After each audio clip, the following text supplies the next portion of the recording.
దేవునికి స్తోత్రం. ప్రభు అయిన యేసు క్రీస్తు వారి నామములో ఈ యొక్క సియోను గాస్పెల్ టీవీ మరి కార్యక్రమాన్ని చూస్తున్న మీ అందరికీ కూడా నా ఉదయపూర్వక వందనాలు. ఈ యొక్క ప్రాముఖ్యమైన సమయంలో బేతేలు దేవుని వాక్యం అనే ప్రాముఖ్యమైన దేవుని వాక్యాన్ని మనం చూద్దాం. అండి తరలో ఉంచి చిన్న ప్రార్థన చేసుకొని దేవుని వాక్యంలోకి వెళదాం. ప్రేమ కలిగిన మా తండ్రి, దయగలిగిన మా ప్రభువా, మీకు వందనాలు. సమయాన్ని బట్టి మిమ్మల్ని స్తుతిస్తున్నాను. దాసుడిగా మీరు ఇచ్చిన ప్రభువా ఈ సమయాన్ని బట్టి మిమ్మల్ని స్తుతిస్తూ ఈ బేతేలు దేవుని వాక్యమనే ఈ కార్యక్రమాన్ని చూస్తున్న ప్రతి ఒక్కరిని ప్రభువా మీరు దీవించండి, మీరు ఆశీర్వదించండి. ప్రతి ఒక్కరితో నాయన మీరు మాట్లాడమని, స్థానములని వాక్యం అందిస్తున్నాను మరుగుపరిచి మీరు కనిపించమని, మీరే మాట్లాడమని ఈ సమయాన్ని మీ చేతులకు అప్పగిస్తూ మీ కృపను కోరుకుంటూ యేసు నామములో ప్రార్థిస్తున్నాను తండ్రి, ఆమేన్. దేవునికి స్తోత్రం. మరొకసారి మరి యొక్క సియోను గాస్పెల్ టీవీ వారికి నా ఉదయపూర్వక వందనాలు. ఈ కార్యక్రమాన్ని చూస్తున్న ప్రతి ఒక్కరికి నా ఉదయపూర్వక వందనాలండి. ఈ సమయంలో దేవుని వాక్యాన్ని మనము ప్రాముఖ్యంగా 10 నిమిషాలు దేవుని వాక్యాన్ని విందాం. ఈరోజు అంశం ఏందనగా, ఎందుకు భయపడుచున్నారు? నిజమే కదా. ఈ రోజున ప్రాముఖ్యముగా మనుషుల్లో ఉన్నది ఏంటంటే భయపడుతూ ఉన్నారు.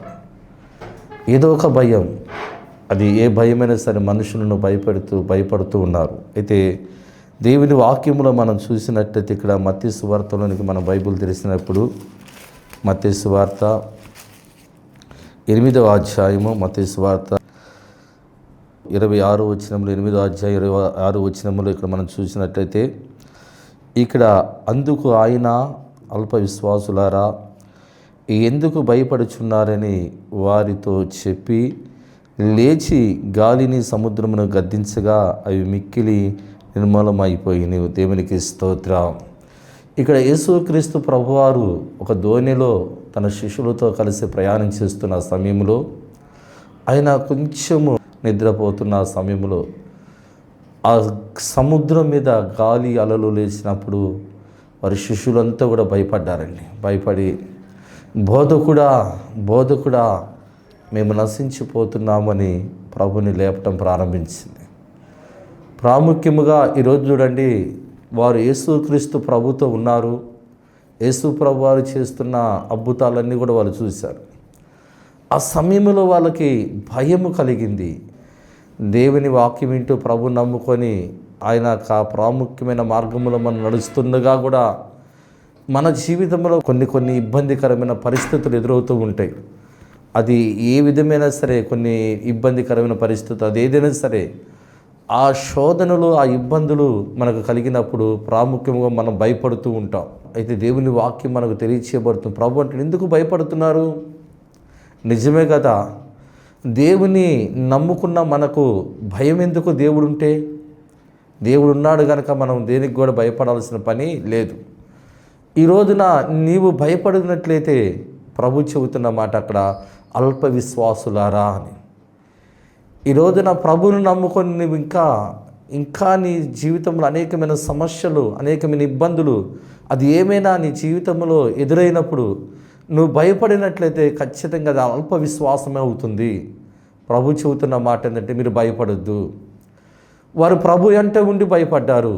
ఈరోజు ప్రభుని నమ్ముకున్న నువ్వు భయపడొద్దు, భయం రానియొద్దు. ఒకవేళ భయం వచ్చినా ఎవరున్నారని మనం ధైర్యం కలిగి ఉండాలి. ప్రభు మనకున్నాడు, ఆయన మనకు సహాయం చేస్తాడు.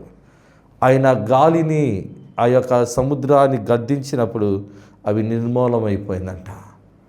ఈ రోజున ఆయన నీ జీవితంలో ఎటువంటి అలలైన, ఎటువంటి ఇబ్బందులు నీ కలిగిన ఆయన నీకు సహాయం చేయగలిగిన దేవుడే ఉన్నాడు. దేవునికి స్తోత్రం.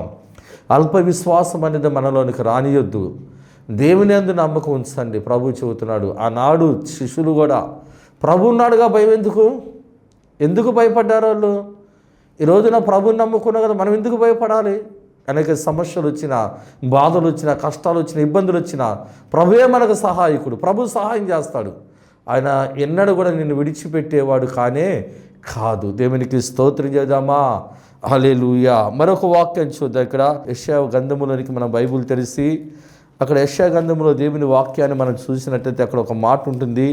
చూద్దాం. యెషయా గ్రంథము 41వ అధ్యాయము 13వ వచనములో రాయబడిన మాటను మనం చదువుకుందాం. యెషయా గ్రంథము 41వ అధ్యాయం 13వ వచనాన్ని మీరు గమనించాలి. నీ దేవుడైన యెహోవాకు నేను భయపడకుము, నేను నీకు సహాయము చేసేదనని చెప్పి నీ కుడి చెయ్యి పట్టుకొని ఉన్నాను అన్నాడు. దేవునికి స్తోత్రం చేద్దామా. ఇక్కడ దేవుడు అంటున్నామాట, నీ దేవుడైన యెహోవాకు నేను భయపడొద్దు, నేను నీకు సహాయము చేస్తాను. భయపడొద్దు, నేను నీకు సహాయం చేస్తాను. నువ్వు భయపడొద్దు, నీ దేవుడిని నేను, నీ దేవుడైన యెహోవాకు నేను నీకు సహాయం చేస్తాను. భయపడొద్దు, నీ చెయ్యి పట్టుకొని నిన్ను నడిపిస్తాను అంటున్నాడండి. చూడండి, దేవుడు ఎంత ప్రేమ కలిగిన వాడు, దేవుడు చూడండి ఎంత కృప కలిగిన వాడు. ఆయన అంటున్న మాట, నువ్వు భయపడొద్దు, నేను నీ దేవుడిని గనక నేను నీకు సహాయం చేస్తాను, నీ కుడి చేయి పట్టుకొని నేను నడిపిస్తానంటున్నాడండి. నిజముగా కొన్ని సందర్భాల్లో మనకు భయం కలిగిద్ది. ఎవరున్నారు నాకు, ఎవరు సహాయం చేస్తారు, ఎవరు లేరు, నా జీవితము ఇలాగ నష్టమైపోతుంది, నా జీవితంలో ఎటువంటి నష్టాలు కలుగుతున్నాయని భయపడుతూ ఎవరు సహాయము చేయలేని స్థితిలో మనం ఉన్నప్పుడు కూడా మనం ఉన్న ఆ పరిస్థితిలో కూడా మనం ప్రాముఖ్యముగా మనం గుర్తుపెట్టుకోవాల్సిన మాట ఏంటంటే, మన దేవుడు మనకు తోడుగా ఉన్నాడు. మన దేవుడు మనకు తోడుగా ఉన్నాడు. మన దేవుడు అద్భుతాలు చేయగలిగిన దేవుడు. ఇక్కడ అంటున్నా, నువ్వు భయపడొద్దు, నీ దేవుడను నేను, నీ దేవుడిని యెహోవాకు నేను, నువ్వు భయపడొద్దు, నేను నీకు సహాయము చేస్తాను. భయపడొద్దండి, దేవుడు మనకు సహాయం అది ఏ సమస్య అయినా సరే, అది ఏ ఇబ్బంది అయినా సరే, అది ఎటువంటి పరిస్థితులున్నా నీవు నమ్ముకున్న దేవుడు గొప్పవాడు కనుక నువ్వు భయపడొద్దు. ఆ దేవుడే నీకు సహాయం చేసి నిన్ను ఆశీర్వదించి ఆయన నిన్ను గొప్ప చేస్తాడు. భయమొద్దు, ఆయన మనకు తోడుగా ఉన్నాడు. భయపడొద్దు. ఈరోజు ఎందుకు నువ్వు భయపడుతున్నావని దేవుడు మనతో మాట్లాడుతున్నాడు. భయపడొద్దు. నువ్వెందుకు భయపడతావు? ప్రభుని నమ్ముకున్నావుగా, భయం ఎందుకు నీకు? దేవుడు సహాయం చేయగలుగుతాడు. ఆయన చేస్తాడు. ఆయనకు అసాధ్యమైనది ఏది కూడా లేదండి. మన దేవుడు ఆయన అంటున్నాడు, నీ దేవుడైన యెహోవాకు నేను భయపడొద్దు, నేను సహాయం చేస్తాను. మన జీవితంలో ప్రాముఖ్యంగా మనకు ఎదురవుతున్న ఆ పరిస్థితులే కానీ, మనకు ఎదురుపడుతున్న ఆ ఇబ్బందులే కానీ, కొన్ని తడవలు మనం దాని గురించి ఆలోచించి భయపడి నిద్ర కూడా పట్టదు, భయపడుతూ ఉంటాం. అది ఆర్థికమైన సమస్యలే కావచ్చు, అప్పుల సమస్యలే కావచ్చు, లేకపోతే ఏదైనా సరే నీ జీవితంలో కలిగిన లేమిని బట్టి భయపడుతున్నావేమో, దేవుని వాక్యం మనతో మాట, నువ్వు భయపడొద్దు, ఆయన నీకు సహాయము చేస్తాడు. దేవునికి స్తోత్రం. మరొక మాట చూద్దాం. మొదటిగా ఆయన గాలిని, ఆయన సముద్రాన్ని గద్దించినప్పుడు అవి నిర్మలం, అల్ప విశ్వాసము రానియొద్దని ఇక్కడ ప్రభు చెబుతున్నాడు. మన ప్రభు నమ్ముకున్నాము కనుక ఆయన అంటున్న మాట, నేను నీ సహాయం చేస్తాను, నీ దేవుడైన యెహోవాకు నేను అంటున్నాడు. మూడోదిగా చూస్తే ఇక్కడ ఆదికాండము 50వ అధ్యాయము, ఆదికాండం 50వ అధ్యాయములో ఇక్కడ దేవుని ప్రాముఖ్యమైన వాక్యాన్ని మనం చూద్దాం. ఆదికాండము 50వ అధ్యాయము, 50వ అధ్యాయము 20వ వచనాన్ని చూద్దాం. 20వ వచనాన్ని చూద్దాం. ఇక్కడ మీరు నాకు కీడు చేసి ఉద్దేశించితిరి, కానీ నేటి దినమున జరిగినట్లు అనగా బహు ప్రజలకు బ్రతుకున్నట్లుగా అది మేలుగా దేవుడు ఉద్దేశించును అన్నాడండి. అంటే ఏం జరిగింది, ఏం చేశారంటే ఇందులో యేసోబుకు కీడు చేశారు. అన్నలే తను పట్టుకొని ఆ గోతులు వేసి తనను అమ్మివేయటం జరిగింది. ఇలాగా కీడు జరిగించినప్పుడు వాళ్ళు ఏమొచ్చిందంటే దేశమంతా కూడా కరువు వచ్చింది. అయితే అభివృద్ధి దేశంలో కరువు లేదు, అక్కడ ధాన్యం ఉంది. వాళ్ళందరూ అక్కడికి వచ్చారు. వాళ్ళని చూసి గుర్తుపట్టిన యేసోబు ప్రాముఖ్యంగా చాలా అక్కడ జరిగిన విషయాలు ఉన్నాయి. అయితే ఆయన ప్రాముఖ్యంగా మాట్లాడుతున్న మాట ఏంటంటే, మీరు నాకు కీడు చెయ్యి ఉద్దేశించింది, కానీ నేటి దినమున జరుగునట్లు అనగా బహు ప్రజలకు బ్రతుకున్నట్లుగా అది మేలుగా దేవుడు. చూడండి, ఎవరైనా నీకు కీడు చేయాలని ఉద్దేశించినా దేవుడు ఏం చేస్తాడంటే అది మేలుగా మారుస్తాడంటూ ఇక్కడ అంటున్నాడు. మేలుకే ఉద్దేశించుడు కాబట్టి భయపడకుడి, నేను మిమ్మలను మీ పిల్లలను పోషించదని చెప్పి వారిని ఆదరించి వారితో ప్రీతిగా మాట్లాడినాం. మీరు భయపడొద్దు, ఒకవేళ నేను మీకు కీడు చేస్తాను అనుకున్నారే వచ్చి, అలాగ జరగదు. ఎందుకంటే మీరు కీడు చేసినా అది మేలుకే దేవుడు చేశాడు, అది మేలుకే చేశాడు. మిమ్మల్ని మీ పిల్లలను పోషిస్తానని భయపడొద్దు అన్నాడండి. కరువులో కూడా దేవుడు మనల్ని పోషించగలిగిన వాడు. ఆ దేశమంతా కరువు వచ్చినా దేవుడు ఏం చేశాడంట, ఆ దేశంలో కరువు లేకుండా చేశాడు. మనల్ని పోషించే దేవుడు.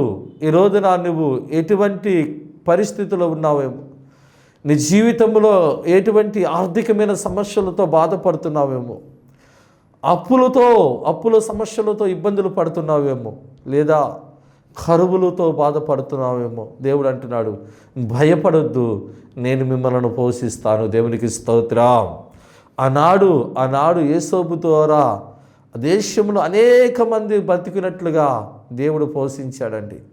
మనం అనుకోవచ్చు, మన జీవితాలు ఇంతే అనుకోవచ్చు, మనం ఇంకా ఈ స్థితిలోనే ఉంటాము అని భయపడుతూ బాధపడుతూ దిగులు పడుతూ ఉంటాం. భయపడొద్దు, దిగులు పడొద్దు, బాధపడొద్దు.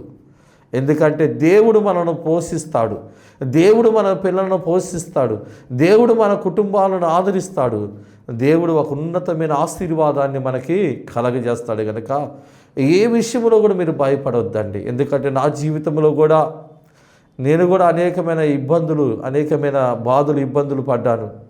ఒక్కొక్క సమయంలో భయపడేవాడిని. ఎలాగా ఏ విధంగా ఇటువంటి పరిస్థితుల నుంచి నేను బయట పడగలనని భయపడుతూ బాధపడుతూ ఉండేవాడిని. దేవుడే సహాయం చేసి ఈ రోజున చదువులేని వాడిని, మాట్లాడితే నత్తి, మరి ఇక్కడ వాక్యం చదువుతుంటే చాలా ఆలస్యం అవుతుంది, మీరు గమనించవచ్చు. ఈ రోజున ఒక గొప్ప సేవలో దేవుడు మమ్మల్ని వాడుకుంటున్నాడు, గొప్ప కార్యాలు దేవుడు జరిగిస్తున్నాడు. దేవునికి స్తోత్రం. భయపడాల్సిన పని లేదు, దేవుడు మనకు సహాయము చేస్తాడు. భయపడాల్సిన పని లేదు. దేవుడు నీ కుడి చేయి పట్టుకొని నడిపిస్తే నీ దేవుడైన యెహోవా నీ చెయ్యి విడిచే దేవుడు కాదు. ఆయన కరువు వచ్చినప్పుడు కూడా, కరువులో కూడా నిన్ను నీ కుటుంబాన్ని పోషిస్తాడు. ఎలాగ బ్రతకాలి, ఎలాగ పోషించబడాలి కుటుంబం ఆలోచించాల్సిన అవసరత లేదు. ఆయన కరువులో కూడా నిన్ను పోషిస్తాడు, నన్ను పోషిస్తాడు. ఆ దేవుడు గొప్ప దేవుడు, మన దేవుడు. వాక్యం వింటున్నా ప్రియ దేవుని బిడ్డలు, నువ్వెందుకు భయపడొద్దు. నీవు నమ్ముకున్న దేవుడు గొప్పవాడు, ఆయన గొప్ప కార్యాలు జరిగిస్తాడు. దేవునికి స్తోత్రం చేద్దామా. హల్లెలూయా. చూడండి, మరొక వాక్యం చూద్దాం. ఇక్కడ దేవుని వాక్యములో మనం గమనించినట్టయితే ఇక్కడ ఒక ప్రాముఖ్యమైన ఒక రాజుని గురించి ఇక్కడ మనం చూడొచ్చు. 2వ దినవృత్తాంతాల గ్రంథంలోనికి మీ బైబిల్ తెరిస్తే ఇక్కడ ఒక రాజు మనకు కనపడతాడండి. ఒక రాజుని గురించి మనం గమనించవచ్చు. ఇక ఈయన ప్రాముఖ్యముగా ఈ రాజుని గురించి మనం చూసినట్టయితే ఈయన యెహోషువపాతు అనే ఒక రాజు ఉన్నాడు. ఈయన మీదకి 3 రాజులు ఆయన మీదకి దండెత్తి వచ్చారు. యుద్ధానికి వచ్చిన వాళ్ళు మరి ఈ రాజు ఏం చేయాలి అంటే యుద్ధం చేయాలి. ఈయన ఏం చేస్తున్నారంటే అక్కడున్న వాళ్ళందరూ కూడా భయపడుతున్న సమయంలో ఈయనకు కలిగిన ధైర్యం ఏంది అంటే ఆయన దేవుని బట్టి ఆయనకి ధైర్యం. ఇక్కడ చూడండి, ఈ రాజు చేస్తున్న ప్రాముఖ్యమైన విషయాన్ని మనం గమనించితే ఇక్కడ 20వ అధ్యాయంలో 1వ వచనంలో ఆయన మీదకి యుద్ధానికి వచ్చారు. ఇక్కడ 28వ వచనంలోనికి మనం వెళ్ళినట్టయితే ఇక్కడ 28వ వచనంలో ఇక్కడ రాయబడిన మాట, వారు యెరూషలేములోనున్న దేవుని మందిరమునకు సర్వమండలములను సితారాలను వాయించుచు బూరెలు ఊదుచు ఇశ్రాయేలీలు శత్రువులతో యెహోవా యుద్ధము చేసినని దేశములో ఉన్న రాజులు వారందరిని వినినప్పుడు దేవునికి భయపడి వారి మీద వచ్చిన. దేవునికి స్తోత్రం. ఏంటంటే దేవునికి భయపడి ఎవరు యుద్ధం చేశారు? ఇక్కడ వాళ్ళు చేస్తుంది ప్రార్థనే, ప్రభుని స్తుతిస్తున్నారు, ఆరాధిస్తున్నారు, ప్రార్థన చేస్తున్నారు. అయితే యుద్ధం ఎవరు చేశారు? దేవుడే. ఇశ్రాయేలు పక్షమున అందుకంటాడు కాదు, ఇశ్రాయేలును కాపాడే దేవుడు కొనుకడో నిద్రపోడండి. వాళ్ళు యుద్ధానికి వచ్చారు, వీళ్ళైతే యుద్ధము చేయలా. ఎవరు చేశారు యుద్ధము? దేవుడే చేశాడు. యెహోషువపాతు ఆ రాజు ఏం చేశాడంటే ఆ దేవుని మందిరములో ప్రభు సన్నిధిలో ప్రార్థన పూర్వకంగా ప్రభుని స్తుతించి ప్రార్థించినప్పుడు దేవుడే ఇశ్రాయేలు పక్షము నుండి యుద్ధము చేశాడండి. దేవునికి స్తోత్రం. అది చూసిన వాళ్ళందరూ కూడా ఎవరికి భయపడ్డారంట? దేవునికి భయపడ్డారు. యుద్ధము యెహోవాది, యుద్ధము చేసింది దేవుడే. అందుకని దావీదు గొలియాదు మీదకి యుద్ధానికి వెళ్ళినప్పుడు ఆయన అంటున్నాడంటే చాలా ఎత్తులో కనిపించాడు. దావీదు బాలుడు, చిన్నవాడు. తను చూసి అందరూ భయపడి యుద్ధము చేయడానికి ముందుకి రాలా. దావీదు ఒక్కడే రోషము కలిగి వెళ్ళాడండి. వెళ్ళి అంటున్నాడు, ఆ గొలియాతుతో అంటున్నాడు, ఈరోజు నువ్వు నా చేతిలో ఖచ్చితంగా నా దేవుడిని యెహోవా నిన్ను నా చేతికి అప్పగిస్తాడు. నీ తల నరికి ఇశ్రాయేలుల మీద పడిన నింద తొలగిపోవాలి అన్నాడండి. చూడండి ఎంత రోషం కలిగి ఉన్నాడు. భయపడ్డా? అందరూ భయపడ్డారు గొలియాతును చూసినప్పుడు. దావీదు మాత్రం భయపడలా. ఎందును బట్టి ధైర్యం అంటే అంటున్నాడు, నా దేవుడైన యెహోవాను బట్టి, నా దేవుని బట్టి నాకు ఈ ధైర్యం, నేను వెళతాను, వాడి మీద పోట్లాడతాను అన్నాడు. సౌలు రాజుతో, వద్దు, నువ్వు చిన్నవాడివి, వాడు విద్య కలిగిన వాడు, నీ విద్య లేని వాడివి. అలాగన్నప్పుడు ఏమీ భయపడలా, ఏమీ కూడా తీసుకోవాలా. వెళ్ళాడు, గొలియాదు మీద యుద్ధము చేశాడండి. భయపడ్డా? భయపడలా. తను అంటున్నమాట, ఈ యుద్ధము నేను చేయను, నా దేవుడే నీతో యుద్ధము చేస్తాడు. నేను నీతో పోట్లాడను, నా దేవుడే నీతో పోట్లాడతాడు, నా దేవుడే యుద్ధము చేస్తాడు అన్నాడండి. యుద్ధము యెహోవాదే అన్నాడు. దేవునికి స్తోత్రం చేద్దామా. దావీదుకు ధైర్యం ఏంది? దేవుడే. మనకు ధైర్యం ఏంది? దేవుడే. చాలామందిని భయపడుతూ ఉంటారు. కొంతమందిని అయితే ఈ బాధలు తట్టుకోలేవయ్యా, నాతో చెప్పామా, ఈ బాధలు తట్టుకోలేవు, చనిపోతే బాగుంది కదా, ఈ పరిస్థితులను చూసి, ఈ ఇబ్బందులను చూసి, ఈ బాధలను బ్రతకటం కంటే చనిపోతే బాగుంటుంది కదా అని ఎంతోమందిని భయపడుతూ ఉంటారండి. ఎంతోమంది ఏడుస్తున్నారు. వాక్యం వింటున్నా మీ అందరికీ కూడా దేవుని పేరిట, దేవుని వాక్యం ద్వారా తెలియచేయబడుతున్న మాటలు, దేవుడు మనతో మాట్లాడుతున్న మాట ఏంటంటే, భయపడద్దు, నువ్వు భయపడద్దు, దేవుడు నీకు సహాయం చేస్తాడు, నువ్వు భయపడద్దు, దేవుడు నిన్ను ఆదరిస్తాడు, నువ్వు భయపడద్దు, దేవుడు నిన్ను పోషిస్తాడు, నువ్వు భయపడద్దు, దేవుడు నీకు సహాయము చేస్తాడు, నువ్వు భయపడద్దు. నీ మీద శత్రువులు ఎంతమంది రాలి. యెహోషువపాతు కూడా దేవుని బట్టి ధైర్యం కలిగి ఉన్నాడు. ప్రభువును స్తుతించాడు, ప్రార్థించాడు. దేవుడు ఇశ్రాయేలు పక్షంలో చేసిన ఆ గొప్ప కార్యాన్ని బట్టి రాజులు కానీ ప్రజలు అందరూ కూడా దేవునికి భయపడ్డారంట. దేవునికి స్తోత్రం చేద్దామా. హల్లెలూయా. అటువంటి కృప పరిశుద్ధాత్ముడు మనకు అనుగ్రహిస్తాడండి. దేవుడు మనకు సహాయం చేస్తాడు. మనం నమ్ముకున్న దేవుడు మనల్ని అన్యాయం చేసేవాడు కాదు. మనం నమ్ముకున్న దేవుడు మనల్ని విడిచిపెట్టే దేవుడు కాదు. నీ దేవుడు గొప్పవాడు. నువ్వు ఏ స్థితిలో ఉన్నా నీ స్థితిగతులను మార్చి నిన్ను ఆశీర్వదిస్తాడండి. దేవునికి స్తోత్రం. శత్రువుల చేతుల నుండి కూడా ఆయన నిన్ను తప్పిస్తాడు. నువ్వు భయపడద్దు, ఎంతమందిని నీ మీదకి వచ్చినా అంటాడు కదా. ఇక్కడ 91వ కీర్తనలో రాయబడిన మాటను మనం గమనించినట్టయితే, ఇక్కడ 91వ కీర్తనలో రాయబడిన మాటను మనం చదువుకుందాం. 91వ కీర్తనలో 5వ వచనాన్ని మనం చూస్తే ఇక్కడ ఒక ప్రాముఖ్యమైన మాట మనకు కనపడుతుంది.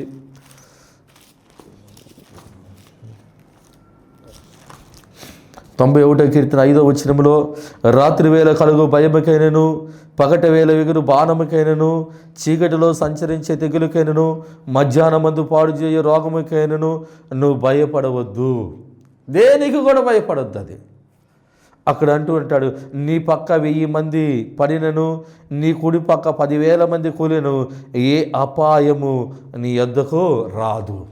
ఏ అపాయము కూడా నీ యొద్దకు. నువ్వు భయపడొద్దు. నువ్వు దేనికి భయపడొద్దు. ఒకవేళ ఏ విధమైన బలహీనతలు ఉన్నాయా, దేవుడు నీకు సహాయం చేస్తాడు.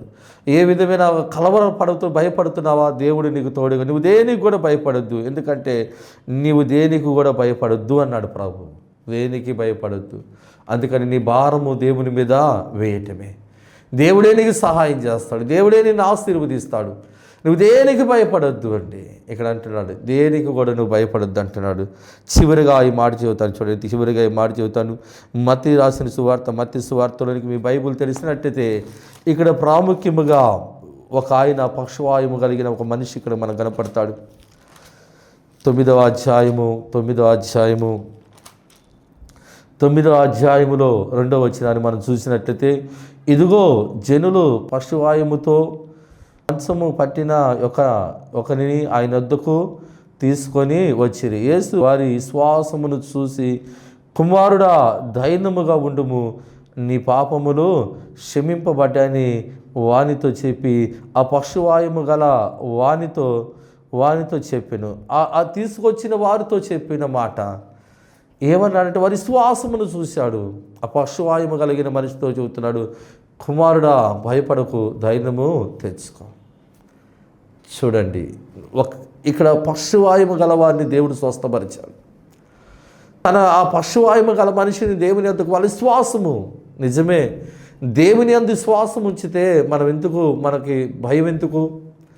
ఇక్కడ ప్రభు వాళ్ళ విశ్వాసమును బట్టి దేవుడు వారు చేసి ఇక్కడ కార్యం వాళ్ళ విశ్వాసముతో ఆ పశువాయుము కలిగిన మనిషిని మంచము మీద మోసుకొని వచ్చారు. తనను చూసి అంటున్నమాట, భయపడొద్దు అంటున్నాడండి ప్రభు. భయపడద్దు అంటున్నాడు, నీ పాపములు క్షమించబడ్డాను. ఆ పశువాయుము కలిగిన మనిషిని స్వస్థపరిచాడు. ఈ రోజున వ్యాధితో రోగముతో బాధపడుతున్నావు, భయపడద్దు. దేవుడు నిన్ను స్వస్థపరచగలిగిన వాడు. భయపడద్దు. నువ్వు ఏ విధమైన అనారోగ్యముతో బాధపడుతున్నావేమో, ఏ విధమైన అనారోగ్య సమస్యలతో ఇబ్బంది అది ఏ వ్యాధైనా, నా దేవునికి అసాధ్యమైనది ఏది కూడా లేదు. నా దేవుడు స్వస్థపరచగలిగిన దేవుడు. నీలో ఏముండాలి? విశ్వాసం ఉండాలి. ప్రభు పదే మాట చెబుతాడండి, నీ విశ్వాసమే నిన్ను స్వస్థపరిచింది.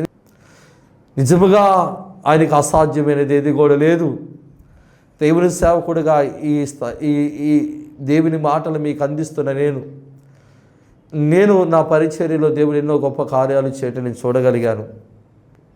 ఆశ్చర్యకరమైన కార్యాలై ఈరోజు మీ ఎదుట నిలబడి దేవుని వాక్యం అందిస్తున్న నేను, చచ్చిపోయిన పరిస్థితిలో దేవుడు నన్ను ఆ మరణ పడకల మీద నుంచి లేపి ఈరోజు నా దేవుని సేవ కొరకు నన్ను నిలబెట్టుకున్నాడు. మన దేవునికి అసాధ్యమైనది ఏది కూడా లేదు. ఆయన గొప్ప కార్యాలు జరిగించాడు. దేనికి భయపడద్దు, దేనికి కూడా భయపడద్దు. ప్రాముఖ్యముగా అక్కడ మనం గమనించినట్టయితే వారు గాలిని చూసి భయపడ్డారు. మొదటిగా ఏం చూసి భయపడ్డారంట? గాలిని చూసి. ఆ సముద్రములలో మునిగిపోతావేమో, చనిపోతావేమో. ఈ రోజున అనేకులు కూడా యేసు ప్రభుని నమ్ముకున్న మనము దేనికి కూడా భయపడొద్దని ప్రభు చెబుతున్నాడంటే. రెండోదిగా మనం చూస్తే దేవుడు చెబుతున్న మాట, నేనున్నాను, నీ దేవుడైన యెహోవాకు నేను భయపడద్దు, నేను నీ కుడి చెయ్యి పట్టుకొని నడిపించి నేను సహాయం చేస్తాను. దేవుడు సహాయం చేస్తాను. నమ్మండి. మీ జీవితంలో ఏలేమి ఉన్నా, ఏ సమస్యలున్నా, ఏ బాధ ఉన్నా, ఏ కష్టాలున్నా, ఏదో ఆర్థికమైన సమస్యలున్నా, పిల్లలు లేని సమస్యల్లో ఉన్నా, ఇది కాదు, ఇది జరగదు అని మాట అనొద్దు. దేవుడు గొప్పవాడు, గొప్ప కార్యాలు చేస్తాడు. ఆయన నీకు సహాయం చేస్తానంటున్నాడు. మూడోదిగా కరువులో కూడా దేవుడు మనం పోషిస్తాడు. ఆర్థికమైన సమస్యలతో బాధపడుతున్నావేమో, అప్పుల సమస్యలతో బాధపడుతున్నామో, ఇది ఇక నా జీవితం ఇంతే, పిల్లలకి ఎట్లా పోషణ ఎట్లా, పిల్లలు ఎలా బ్రతకాలనుకుంటున్నాము. లేదు, దేవుడు నీకు అన్యాయము చేయడని. ఆయన నిన్ను పోషిస్తాడు, నీ పిల్లలను కూడా పోషిస్తాడు అంటాడు కదా. సింహపు పిల్లలు లేమి కలిగి ఆకలి కలిగి ఉంటాయేమో, కానీ నా పిల్లలకి ఏ కొదువా, దేవుడు నీ కొదువు రానివ్వడు, నిన్ను ఆశీర్వదిస్తాడు. నీకు నీ పిల్లలకి ఏ విధమైన కరువు లేకుండా ఆయన నిన్ను పోషించి నిన్ను బ్రతికిస్తాడండి. దేవునికి స్తోత్రం. నాలుగోదిగా ఇక్కడ మనం చూస్తే యెహోషాపాతు రాజును గురించి కూడా మనం విన్నాం. శత్రువులందరూ ఆయన మీదకి దండెత్తి వచ్చారు యుద్ధానికి. ఆయన ఎవరిని బట్టి ధైర్యం అంటే ఆ దేవుని బట్టి అండి. ఆయన ప్రభుని స్తుతించి వాళ్ళందరూ ఇది యుద్ధం జరిగితే యుద్ధానికి సైన్యం వెళ్ళాలి కదా, ఈ రాజు ఏంది ప్రార్థన చేస్తున్నారు? అవును, ప్రార్థన ద్వారా అద్భుతాలు జరుగుతాయి, ప్రార్థన ద్వారా ఆశ్చర్యకరమైన కార్యాలు జరుగుతాయి. శత్రువులతో యుద్ధము దేవుడే చేశాడండి. ఇశ్రాయేలు పక్షము నుండి దేవుడు యుద్ధం చేశాడు. ఆ ఇశ్రాయేలు పక్షము నుంచి దేవుడు యుద్ధము చేశాడు. అప్పుడు ఆ ప్రజలు, రాజులు ఇవి చూసి దేవునికి భయపడ్డారంట. చూడండి ఎంత గొప్ప కార్యం అది. ప్రార్థన ద్వారా కార్యము. నువ్వు పోయి వాళ్ళ మీద పోట్లాడాలా, ఆయన పోయి పోట్లాడాలా, లేదా ఆయన మీద యుద్ధం చేయాలా. ఎంతమంది శత్రువులు ఆయన మీదకి యుద్ధానికి వచ్చినా ఆయన ప్రార్థనే ప్రభుని స్తుతించి ప్రార్థించాడు. నీ మీదకి ఎంతమందిని శత్రువులు నీ మీద తిరుగుబాటు చేసినా, ఎంతమందిని నీ మీదకి నీ శత్రువులు వచ్చినా నువ్వు దేనికి భయపడద్దు. నీ దేవుడే వారిని నీ పక్షమున ఉండే వారి మీద యుద్ధం చేసి నీకు సహాయం చేస్తాడు. ఐదవదిగా మనం చూస్తే ఆయన మన పాపములను క్షమిస్తాడని ఉందండి. అంటే రోగాల నుంచి విడిపిస్తాడు. ఎందుకంటే ఆయన స్వస్థత కలగజేసే దేవుడు. ఆయన గొప్ప దేవుడు, గొప్ప దేవుడు, గొప్ప దేవుడు, గొప్ప దేవుడు అండి. ఆయన స్వస్థతను ఇవ్వగలిగిన దేవుడు, ఆయన స్వస్థపరచగలిగిన దేవుడు అండి. నీ దేవుడైన యెహోవాకు ఆయన అంటున్నాడు, నేను స్వస్థపరుస్తాను అంటున్నాడు. మన దేవుడు స్వస్థత కలగజేసే దేవుడు, ఆయన ఆరోగ్యాన్ని ఇచ్చే దేవుడు. ఇక్కడ పక్షవాయువు కలిగిన ఆ యొక్క మనిషిని ఆయన స్వస్థపరిచాడు. భయపడొద్దు అంటున్నాడు. రోగముతో, బాధలతో, ఇబ్బందులతో ఉన్నావు, భయపడద్దు. ఆయన నీకు సహాయం చేస్తాడు. ఆయన నీకు నిన్ను స్వస్థపరుస్తాడు. దేవునికి స్తోత్రం చేద్దాం. హల్లెలూయా. ఎందుకంటే దేవుడు ఆశ్చర్యకరమైన కార్యాలు చేయగలిగిన దేవుడు అండి. ప్రాముఖ్యముగా నేను చూడగలిగిన గొప్ప కార్యాన్ని ఒక మాట చెబుతాను. ఇదే నస్తరావుపేట పట్టణంలో గొప్ప డాక్టర్ గారు ఈ మనిషి బ్రతకడు అన్న పరిస్థితులు నేను విన్నాను, చూశాను. ఈ రోజున ఆ మనుషుడే దేవుని కొరకు బ్రతికి దేవుని కొరకు సాక్షిగా నిలబడ్డాడు. దేవునికి అసాధ్యమైనది ఏది లేదు. ఒకలా వైద్యులు ఇది కాదేమో అన్నారేమో, వైద్యులు ఇది జరగదేమో అన్నారేమో. దేవుడు మనతో మాట్లాడుతున్న మాట అసాధ్యమైన దాన్ని సాధ్యపరిచే దేవుడు, అద్భుతాలు చేయగలిగిన దేవుడు అండి ఆయన. నీ జీవితంలో అది ఏదైనా సరే, ఒకళ్ళ వైద్యులు ఇది జరగదని చేతులు ఎత్తేసారేమో, ఇది కాదు అన్నారేమో, నీకున్న ఆ బలహీనత తొలగదు, నీకున్న వ్యాధి పోదు అనే ఆ మాట ఒకవేళ అన్నారేమో, దాని గురించి నువ్వు బాధపడుతూ దిగులు పడుతున్నావేమో. భయపడద్దు, దేవుడు ఆ బలహీనతను తొలగిస్తాడు. భయపడద్దు, దేవుడు ఆ అనారోగ్యాన్ని తొలగించి దేవుడు నిన్ను స్వస్థపరిచి ఆయన మహిమ కొరకు నిన్ను నిలబెడతాడు. ఆ కృప దేవుడిని కలగజేస్తాడు. ఈ రోజున ఈ మాటలు వింటున్న మీరందరూ కూడా మనసును పెట్టండి. దేవుడు గొప్ప దేవుడు కనుక బేతేలు దేవుని వాక్యం అనే ఈ ప్రాముఖ్యమైన ఈ కార్యక్రమాన్ని ప్రారంభించడానికి దేవుడు కృప అనుగ్రహించాడు. ఈ రోజున ఇక్కడ నిలబడి వాక్యం అందిస్తున్న నాకు ప్రాముఖ్యముగా నా మాట మీరు ఈ మాటలు మీరు గ్రహించాలి. ఎందుకంటే చదువు లేదు, చదువు రాదు, అయినా దేవుడు సేవ కొరకు ఆయన పిలిచి నన్ను నిలబెట్టుకొని దేవుని వాక్యాన్ని అందించడానికి దేవుని కృప చూపించాడు. సమయాన్ని బట్టి ప్రభుని స్తుతిస్తూ, అలాగే ఈ కార్యక్రమం చూస్తున్న ప్రతి ఒక్కరు, ఈ టీవీ కార్యక్రమాన్ని చూస్తున్న ప్రతి ఒక్కరు కూడా, బేతేలు దేవుని వాక్యం అనే కార్యక్రమాన్ని చూస్తున్న ప్రతి ఒక్కరు కూడా మీరు ఈ వాక్యాన్ని మీ మనస్సును పెట్టండి. భయపడకుండా, అది ఏ సమస్య అయినా సరే దేవుడు నమ్ముకున్నాం, దేవుడు మనకు తోడుగా ఉన్నాడు, దేవుని నమ్ముకున్నాం కనుక మనం దేనికి భయపడద్దు. మన దేవుడే మన జీవితాల్లో గొప్ప కార్యాలు చేసి మనకున్న బలహీనతలు కానీ ఏ సమస్యలు ఉన్నా సరే వాటి నుంచి విడిపించి మనల్ని బలపరిచి దేవుడు మనల్ని ఆశీర్వదించి గొప్ప చేస్తాడు. అటు దేవుని కృప మనందరి మీద నిలిచి ఉండునుగాక. ప్రార్థన చేసుకుందాం. పరిశుద్ధుడైన మా తండ్రి, మీకు వందనాలు. ఈ సమయాన్ని బట్టి మిమ్మల్ని స్తుతిస్తున్నా. అల్పుడైన నన్ను ప్రభువా మీరు నిలబెట్టి కొద్ది నిమిషాలు నాయన మీ వాక్యమును అందించడానికి మీరు ఇచ్చిన సమయాన్ని బట్టి మీకు వందనాలు. బేతేలు దేవుని వాక్యం అనే కార్యక్రమం చూస్తున్న ప్రతి ఒక్కరితో మీరు మాట్లాడినందుకు మీకు స్తోత్రాలయ్యా. వారు ఏ సమస్యలు ఉన్నాయో, ఏ బాధలు ఉన్నాయో, ఏ ఇబ్బందులు ఉన్నది, ఏ విషయంలో వాళ్ళు భయపడుతున్నారు, వాళ్ళ భయము యేసు క్రీస్తు నామములో తొలగిపోనుగాక.